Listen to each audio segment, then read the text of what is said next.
ব্যাস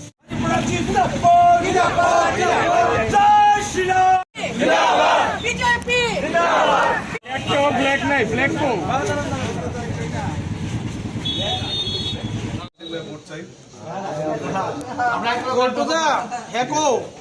এবারে এবার তো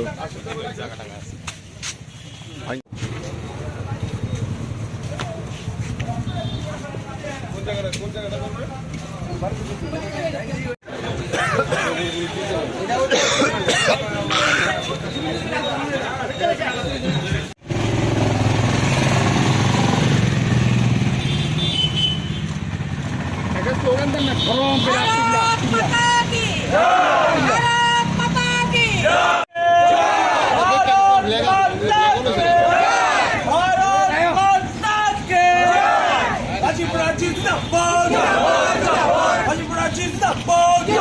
এরকম সারা পাচ্ছে। আপনারা অবগত আছেন যে আগামী 19শে এপ্রিল আমাদের এই পশ্চিম আসনের লোকসভা নির্বাচন সংগঠিত হবে। তো এই লোকসভা নির্বাচনের প্রার্থীর সমর্থনে আমরা ডোর টু ডোর বাড়ি বাড়ি প্রচারে আমরা বেরিয়েছি নয় বনমালীপুরে।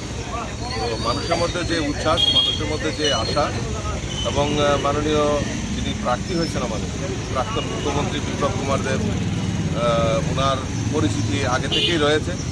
কাজেই এই পরিস্থিতির সুবাদে আমরা বলতে পারি আগামী লোকসভা নির্বাচনে আমাদের মানুষ স্বতঃস্ফূর্ততার সঙ্গে ভোট দিয়ে আমাদের প্রার্থী বিপ্লব কুমার দেব মহোদয়কে বিপুল ভোটে জয়যুক্ত করবেন এবং মোদিজির হাতকে শক্তিশালী করবেন।